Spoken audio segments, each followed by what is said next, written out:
Meet the saddle-billed stork.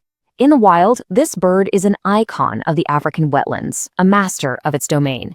But here's the thing. Bring it into our world, into our zoos, and a fascinating puzzle emerges. How can a bird that's so successful out there be so incredibly hard to breed in our care? It's a real tale of two worlds. So let's dive in. I mean, just look at this thing. What a majestic hunter, right? And that massive, super colorful bill, it's not just for looks. Nope, it's a precision instrument, perfectly engineered for life out in the wild. We're talking about a species at the absolute peak of its powers. But, and this is a big but, as we're about to find out, all that power is tied to some very specific conditions. So let's talk size for a second, just to get a sense of scale here. This is a seriously impressive bird. It can stand up to 1.3 meters tall, and its wingspan, we're talking nearly 8 feet. Now, officially, it's listed as least concern, but, that label can be a little deceiving. The truth is, its population is actually on the decline, mostly because of habitat loss. And that really makes what we're talking about today, getting to the bottom of how they live in the wild versus in zoos, more critical than ever. Okay, so to really get a handle on the challenge in zoos, we first have to understand what makes them so successful in the wild. It just makes sense, right? So let's head to Zambia. This is where scientists did something really cool. The first ever quantitative study on the saddle-bill's hunting strategy. We're not just watching anymore. We're talking hard data, really digging in to decode what makes them the absolute masters of their world. And this is their office, the vast seasonal wetlands of Liuwa Plain National Park. You see, when the dry season hits, the water recedes, and it leaves behind this whole network of pools. And these pools, they become packed, absolutely concentrated with fish and invertebrates. It's basically the perfect laboratory for watching a master hunter get to work. Okay, so the first piece of data that comes out of this study, it's all about the sheer intensity of their hunt. Get this. On average, a saddlebill makes more than 8 attempts to catch something every single minute. This is no patient, sit-and-wait kind of predator. No way. This is an active, relentless, always-on-the-move forager. But here's the twist. Relentless doesn't always mean successful. Out of all those 8+ attempts a minute, they only average, wait for it, 0.3 successful captures per minute. That tells you so much, doesn't it? This is a game of pure persistence and absolutely incredible skill. Every single fish they catch is seriously hard won.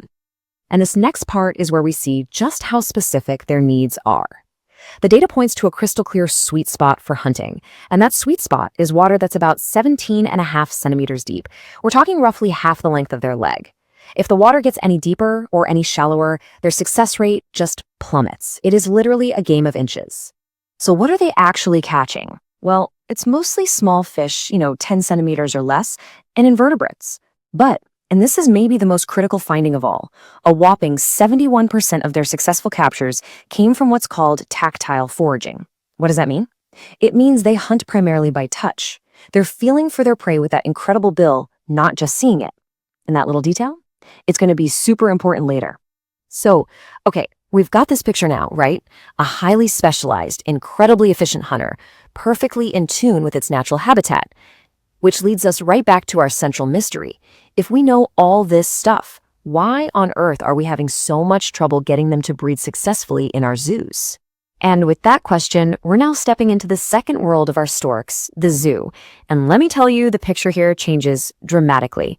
Even with the absolute best care imaginable, getting these magnificent birds to reproduce has turned out to be this incredibly complex and, often frustrating challenge for conservationists. The data really paints a stark picture.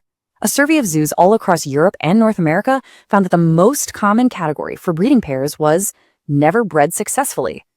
Think about that.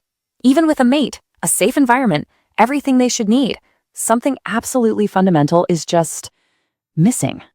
Okay, so this is where the real detective work kicks in. A new study set out to crack this very code. Researchers surveyed zoos and analyzed every possible variable you can think of, from where the birds were originally from to the exact design of their enclosures, all in the search for those hidden keys to reproductive success. And the first major clue? It comes from the birds' own life stories.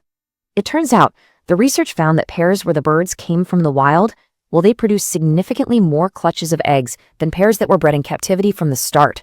It kind of suggests that there's something essential they learn in the wild that might just be getting lost in translation when they're raised by us. All right, let's actually look at the data here.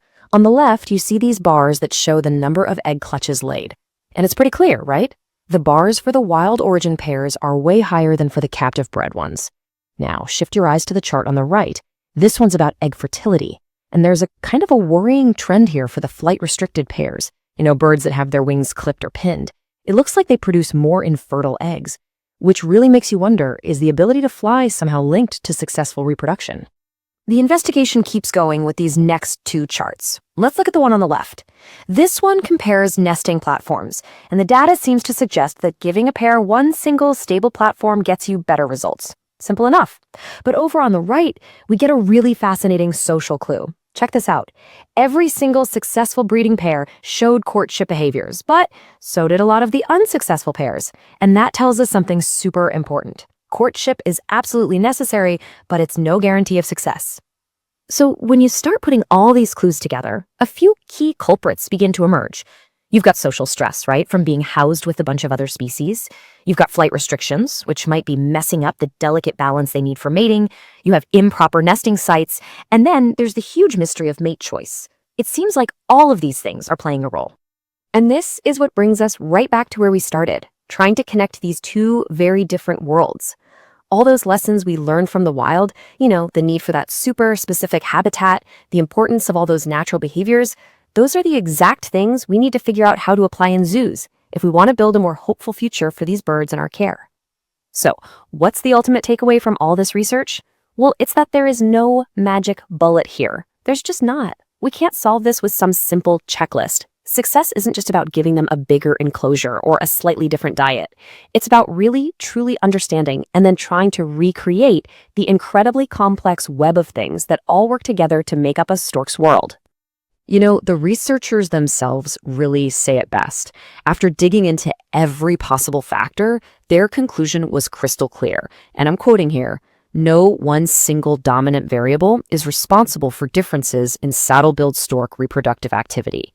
So we're not dealing with a simple problem.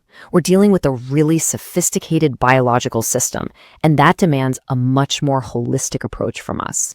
And all of this leaves us with one last and I think pretty profound question. This isn't just about how to breed storks, is it? It's really about our whole relationship with the wild itself. The real question is, how do we build a world that is wild enough for a stork, even when it's inside the walls of a zoo? How do we create environments authentic enough to let a creature this magnificent truly, truly thrive? Honestly, that's the challenge ahead of us.